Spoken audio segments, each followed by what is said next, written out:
Hello students, welcome again. आज की अपनी इस क्लास में हम डिस्कस करेंगे रिफ्लेक्टेड कोड्स, जो कि पॉपुलरली ग्रे कोड के नाम से जाने जाते हैं। तो उसको हम डिस्कस करते हैं पहले इसकी डेफिनेशन को स्टडी करके। What does it mean by reflected codes?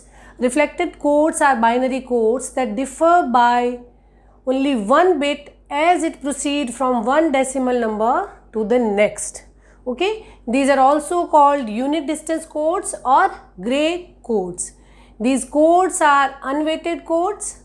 और ये जो कोड का पर्टिकुलर डेफिनेशन है उसको समझने के लिए हम एग्जाम्पल लेते हैं कि ये codes basically unit distance code या रिफ्लेक्टेड कोड क्यों कहलाते हैं, एज वेल एज इन कोड्स को डेवलप करने के पीछे हमारा ऑब्जेक्टिव क्या रहा होगा।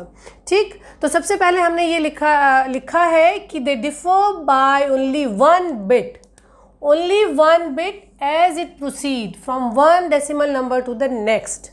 ठीक, तो इसका क्या मतलब है? इसका सिंपल मतलब ये कि जब भी हम किसी डेसिमल नंबर का, अभी हमने जो एक्सप्लेनेशन के लिए टेबल ली है वो 4 bit binary number up to 15 decimal number को हमने रिप्रेजेंट किया है अपने कॉन्सेप्ट को क्लियर करने के लिए। ये आपका 7 बिट 10 बिट और फर्दर बिट लॉन्ग सीक्वेंस के लिए भी यही कॉन्सेप्ट रहेगा। तो अगर हम 0 से लेके 15 तक के डेसिमल नंबर्स का बाइनरी इक्विवेलेंट लिखते हैं तो ये जो कॉलम है ये इनका बाइनरी इक्विवेलेंट कोड या बाइनरी कोड को रिप्रेजेंट कर रहा है। As well as next column में हमने इसके ग्रे कोड, जिन्हें कि हम रिफ्लेक्टेड कोड बोल रहे हैं, वो भी मेंशन किए हैं। यहाँ पे आप देखिए कि जैसे आप 0 से 1, 1 से 2, 2 से 3, आप जो कंटिन्यूस काउंटिंग कर रहे हैं, इस कंटिन्यूस काउंटिंग में 0 के कोड से 1 के कोड में प्रोसीड करने पे आपने एक बिट को चेंज किया। ये जो बिट थी वो 0 से 1 हो गई है। लेकिन जब आप 1 से 2 का बाइनरी कोड बना रहे हैं या रिफ्लेक्ट कर रहे हैं, ये बाइनरी कोड जनरली आपका एलईडी डिस्प्ले फॉर्म में या किसी डिजिटल फॉर्म में डिस्प्ले होगा और उसे जो यूज़र है वो इंटरप्रेट करता है। ठीक, तो अगर आप इन सब बिट्स को रिप्रेजेंट करने के लिए 4 एलईडीज़ अगर आप लगा रहे हैं तो इनिशियली आपकी चारों एलईडीज़ ऑफ है, फिर ये वाली एलईडी ऑन हो जाएगी, केवल एक एलईडी आपकी जो है वो चेंज हो जाएगी, ऑफ से ऑन हो जानी है। नेक्स्ट जब आप 1 से 2 का कोड डिस्प्ले करेंगे, ओके, जो हम फाइनल बाइनरी कोड को जब यूज़र पढ़ता है तो या तो उसका 7 सेगमेंट डिस्प्ले रहेगा या उसका एलईडी फॉर्म में डिस्प्ले रहेगा जिसे कि हम इंटरप्रेट करते हैं। 1 से 2 मूव करने पे ये जो बिट थी आपकी लास्ट एलएसबी, ये 1 से 0 हो गई, ऑन से ऑफ हो गई, एज वेल एज सेकेंड जो एलएसबी थी वो 0 से 1 हो गई। तो इस कोड से इस कोड में मूव करते वक्त आपको 2 बिट्स को चेंज करना पड़ा। सिमिलरली अगर आप इस 2 से 3 का कोड देखते हैं तो आपने सिंपल एक बिट को चेंज किया। 3 से 4 में जब आप अपना बाइनरी कोड मूव करते हैं तो आप कितनी बिट्स चेंज कर रहे हैं? 1 जो है ये 0 हो गया, ये 1 आपका 0 हो गया, ये 0 आपका 1 हो गया। तो आपने कितनी बिट्स चेंज की? 3 बिट्स चेंज की। इस तरीके से जब आप कंटिन्यूस काउंटिंग कर रहे हैं तो आपका random number of bits are changing for consecutive binary codes. इस जो आपकी लिमिटेशन है उसको ओवरकम करने के लिए हम ये चाहते हैं कि जब हम कंटिन्यूस काउंटिंग करें लॉन्ग नंबर्स की, यहाँ पे केवल हमने 15 तक काउंट्स किया है, this counting can go on till hundreds और थाउजेंड्स ऑफ नंबर। तो आपके लिए इसकी जो स्विचिंग है, जो बिट स्विचिंग है, वो थोड़ी सी एम्बिग्युइटी क्रिएट करती है डिकोडिंग के वक्त, काउंटिंग की डिकोडिंग के वक्त। तो अगर आप लॉन्ग काउंटिंग, कंटिन्यूस काउंटिंग करना चाह रहे हैं और एक से दूसरे कोड में जंप करते वक्त अगर सिंगल बिट चेंज होता है तो ये यूज़र के लिए उसे इंटरप्रेट कर पाना आसान रहता है, एज वेल एज जो आपकी बिट स्विचिंग है वो सिंगल बिट स्विचिंग होने की वजह से वो भी ईजी टू स्विच और ईजी टू प्रेजेंट हो जाती है। केवल एक सिंगल बिट आपको स्विच करनी होगी। तो आप अगर 0 का कॉरस्पॉन्डिंग ग्रे कोड देखते हैं तो ये सिमिलर है, 1 का भी आपका सिमिलर है। 1 से जब 2 पे आपने मूव किया केवल एक बिट चेंज हुई, 2 से आपने 3 में मूव किया केवल एक बिट चेंज हुई। उसी तरीके से 3 से 4 में आपने चेंज किया, एक बिट चेंज हुई। आप इस कॉलम को जब देखेंगे तो किसी भी एक कोड से दूसरे कोड में मूव करने पर ओनली 1 बिट चेंजेस। और इस तरीके की स्विचिंग यूज़र के लिए या लॉन्ग काउंटिंग में आसान होती है जब हमें केवल एक एलईडी को ऑन से ऑफ या ऑफ से ऑन करना हो।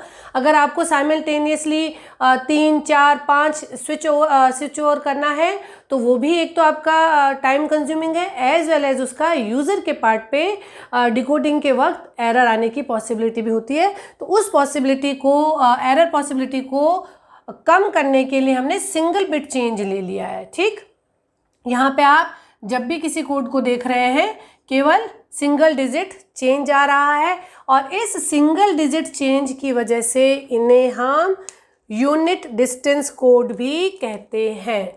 ओके, और यही रिफ्लेक्टेड कोड्स की डेफिनेशन है कि एक डेसिमल नंबर से दूसरे डेसिमल नंबर पे आप जब मूव करते हैं तो केवल सिंगल बिट का डिफरेंस होता है।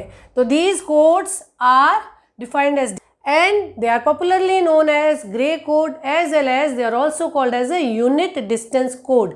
एक कोड से दूसरे कोड के बीच में केवल सिंगल बिट यूनिट बिट का डिफरेंस है।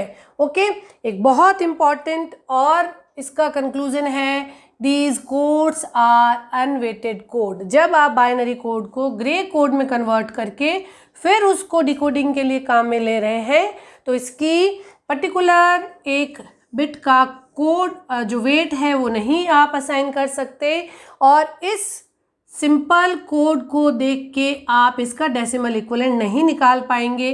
पहले आपको इस ग्रे कोड को इक्विवेलेंट बाइनरी कोड में कन्वर्ट करना होगा, then only you can find out the equivalent decimal number. So these are also defined as a unweighted code. ये जो हमने एक एक्स्ट्रा एफर्ट किया है, एक एक्स्ट्रा प्रोसेस हमने ऐड किया है, उसका पर्पस क्या है? तो उसका पर्पस ये है, ये कोड काम में आते हैं for long counting of analog quantity. अगर आप किसी एनालॉग क्वांटिटी को डिजिटल डिकोडिंग में कन्वर्ट करना चाहते हैं तो लॉन्ग सीक्वेंस के इंटरप्रिटेशन में एक कोड से दूसरे कोड में जंप करते वक्त अगर आपको केवल सिंगल बिट चेंज करनी होती है तो ये एक इजी टास्क हो जाता है। उसका एक एप्लीकेशन का आप एग्जांपल ले सकते हैं कि मान लीजिए आप किसी कंटिन्यूस शाफ्ट जो आपकी मूव कर रही है, शाफ्ट के हर जो सेक्शन है उसको अगर आप एक डेसिमल नंबर प्रोवाइड करना चाह रहे हैं और उनको काउंट करना चाह रहे हैं कि शाफ्ट में कितने रिवोल्यूशन पर मिनट हो रहे हैं या कितने रिवोल्यूशन हो चुके हैं, तो उसको अगर आप डिजिटल डिकोडिंग देना चाहेंगे तो कंटिन्यूस मूवमेंट को, शाफ्ट पोजीशन को डिकोड करने के लिए आप इस तरह का ग्रे कोड डेवलप करेंगे। एज वेल एज मान लीजिए कि किसी फैक्ट्री में प्रोडक्शन यूनिट्स जो कन्वेयर बेल्ट पे जब फ्लो करती है आपकी यूनिट्स, तो लास्ट जो आपका सेगमेंट है वहाँ पे उनकी काउंटिंग होके और आप फाइनली अपना कितना प्रोडक्ट आज आउटकम में आया है उसको काउंट करते हैं। तो ये जो नंबर है आपकी जो प्रोडक्शन यूनिट का नंबर है ये हंड्रेड्स और थाउजेंड्स में हो सकता है। तो उस काउंटिंग को डिकोड करने के लिए भी ग्रे कोड का जो है एप्लीकेशन एक बनता है। ठीक, तो यहाँ पे तो ये हुआ कि ग्रे कोड क्या है, रिफ्लेक्टेड कोड्स क्या है और वो बाइनरी कोड से अलग क्यों है। नेक्स्ट सेक्शन जो हम डिस्कस करते हैं वो है कि बाइनरी से ग्रे कोड कैसे बनाए जाएंगे, as well as gray code से बाइनरी कन्वर्जन कैसे किया जाएगा। ओके, तो ये आपने इसकी डेफिनेशन डिस्कस करने के बाद आप जब भी बाइनरी से ग्रे में मूव करेंगे, कन्वर्जन करेंगे, तो आपको एक्सक्लूसिव और जो दो गिवन वेरिएबल्स के बीच में एक्स और गेट का जो ट्रुथ टेबल है वो आपको अप्लाई करना होगा। दो बिट्स के बीच में आप एक्स और, अगर आप एक्स और वाई इनके बीच में एक्स और फंक्शन अगर आप इम्प्लीमेंट करते हैं तो ट्रुथ टेबल क्या है, if both are zero output will be zero, if one of the variable is 1 then output will be 1 and if both are 1 then it will be 0। Basically x or function जो है उसे हम odd parity detector भी बोलते हैं। जब भी input में ऑड नंबर ऑफ वंस होंगे आउटपुट 1 होगा, अदरवाइज 0 होगा। तो इस एक्स और फंक्शन का इम्प्लीमेंटेशन करके हम बाइनरी कोड को ग्रे कोड में कन्वर्ट करते हैं। तो पहला हम पढ़ रहे हैं बाइनरी टू ग्रे। कैसे कन्वर्ट करते हैं? आप किसी भी बाइनरी नंबर को लिखिए 0 1 1 1। ओके, ये आपका बाइनरी नंबर है। आपको जब इसका ग्रे कोड लिखना है तो पहला स्टेप क्या रहेगा? जो फर्स्ट स्टेप है उसे आप एज इट इज़ कॉपी कर। तो बाइनरी से ग्रे कोड कन्वर्ट करते वक्त आप फर्स्ट बिट को एज इट इज़ कॉपी करते हैं, फिर आप गिवन बाइनरी कोड के 2 कॉन्जिक्यूटिव बिट्स के बीच में एक्स और फंक्शन अप्लाई करते हुए आउटपुट बिट को यहाँ मेंशन करेंगे। कैसे? जैसे आपने 0 को एज इट इज़ कॉपी किया, फिर एक्स और आउटपुट बिटवीन 0 1। 0 1 का एक्स और आउटपुट क्या है? 0 1 ऑलवेज गिव्स 1। ठीक है, एक्स और गेट में जब भी total number of inputs are high with odd parity, जब भी total odd number of ones अगर आप इनपुट में देते हैं तो आउटपुट हाई होगा, और अगर इवन नंबर ऑफ वंस अगर इनपुट में है तो आउटपुट 0 होता है। तो 0 1 output will B 1, 1 1 output will B 0, 1 1 output will B 0। तो इस बाइनरी इक्विवेलेंट का ग्रे इक्विवेलेंट ये बन गया है 1 0 1 0 0 0 1 0 0। Is it okay?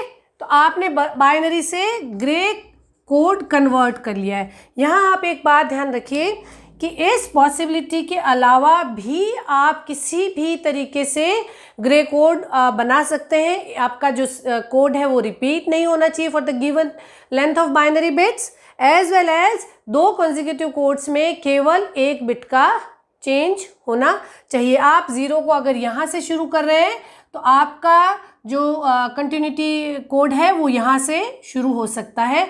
आप किसी भी सीक्वेंस से अपनी काउंटिंग शुरू कर सकते हैं। केवल इतना ध्यान रखना है कि काउंटिंग में केवल 1 बिट डिफर करती हो। इसी वजह से ये अनवेटेड कोड की कैटेगरी में क्लासिफाई होते हैं। अब अगर आपको इस ग्रे कोड को वापस आप बाइनरी कोड में कन्वर्ट करना चाहते हैं तो आप क्या करेंगे? पहला स्टेप क्या हो गया? Binary to gray conversion. Second step होगा ग्रे से बाइनरी में वापस। ओके, ग्रे से बाइनरी में वापस लाने के लिए, क्योंकि आपने पहले bit as it is copy की थी, तो सिमिलरली आप इस बिट को एज इट इज़ कॉपी करेंगे। फिर आप क्रॉस बिट्स के बीच में एक्स और फंक्शन इम्प्लीमेंट करेंगे और आउटपुट को यहाँ लिखेंगे।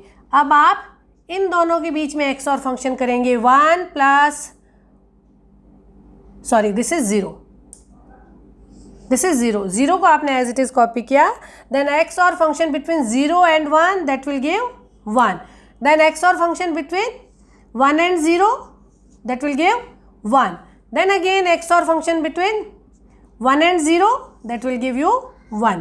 तो आप ये देखिए कि आपको वापस आपका ओरिजिनल बाइनरी कोड मिल गया है। तो ये स्टेप रहा आपका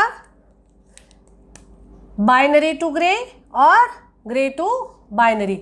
बाइनरी से ग्रे में कन्वर्ट करते वक्त आप 2 कॉन्जिक्यूटिव बिट्स का एक्स और फंक्शन करते जाएंगे, और ग्रे से बाइनरी में मूव करते वक्त आप 2 डायगोनल बिट्स का एक्स और फंक्शन करके रिजल्ट को यहाँ लिखते जाएंगे। ये हमने अपनी जो एक्सप्लेनेशन के लिए एग्जाम्पल टेबल ली थी उसको ग्रे से बाइनरी और बाइनरी से ग्रे में किया। ये किसी और लेंथ का भी बिट पैटर्न हो सकता है। फॉर एग्जांपल आपको कहा जाए, जो एग्ज़ाम के पॉइंट ऑफ व्यू से प्रॉब्लम बनाता है, उसमें आपको ऐसा कहा जा सकता है कि बाइनरी कोड गिवन है आपका, बाइनरी कोड आपको दिया गया है 1 1 0 1 0 1। ओके, ये आपका गिवन बाइनरी कोड है और आपसे पूछा जाएगा कि इस बाइनरी का इक्विवेलेंट ग्रे कोड क्या होगा। तो आप वही प्रोसीजर अप्लाई करेंगे। फर्स्ट बिट को आप एज इट इज़ कॉपी करेंगे, this is 1, then 2 consecutive bits के बीच में आप एक्स और फंक्शन अप्लाई करते जाएंगे। Okay, this is very clear. तो थोड़ा सा ध्यान दीजिएगा, बड़े फॉन्ट में आप ग्रे कोड के नीचे ये एग्जाम्पल लिख लीजिएगा, एक एग्जाम्पल लिख लीजिएगा इस तरह से, फिर आप विद इन सेकेंड्स रिवाइज करके करेक्ट आंसर सेलेक्ट कर सकते हैं। आपने ये लिखा 1 + 1 = 0, then 1 XOR 0 is 1, 0 XOR 1 is 1, 1 0 XOR is 1, then 0 1, ये बन गया इसका ग्रे कोड। अगर ग्रे कोड से बाइनरी आपको वापस बनाना है तो आप फर्स्ट बिट को एज इट इज़ कॉपी करेंगे, दिस इज 1, देन आप डायगोनल या क्रॉस XOR फंक्शन अप्लाई करेंगे, 1 0 1, then 1 1 0, then 0 1 1, then 1 0, sorry 1 1 0, then again 1 0 1. Is it similar? 1 1 0 1 0. तो आपने एक स्टेप बाइनरी से ग्रे और ग्रे से बाइनरी में आपने क्रॉस चेक भी कर लिया है कि सेम आपका कोड वापस आपको मिल गया है। किसी भी इंस्टेंट पे आप काउंटिंग शुरू करके आप अपनी सीक्वेंस को कैरी ओवर कर सकते हैं और इस तरह से आपको अपना ओरिजिनल डेसिमल नंबर लाने के लिए ग्रे कोड को बाइनरी में कन्वर्ट करके फिर आप उसका इक्वलेंट डेसिमल इक्वलेंट पा सकते हैं। यहाँ पे हर गिवन बिट का स्पेसिफिक वेट आप नहीं प्री डिसाइड कर सकते, इसलिए ये अनवेटेड कोड में भी आते हैं और इनकी इम्पॉर्टेंस है लॉन्ग काउंटिंग सीक्वेंस को डिकोड करने के लिए। आई होप रिफ्लेक्टेड कोड क्या है, ग्रे कोड क्या है और किस तरीके से इस पर प्रॉब्लम बनेगी, ये सारे जो ऑब्जेक्टिव हैं वो आपको बहुत अच्छे से क्लियर हो गए होंगे। Keep planning, keep watching, thank you.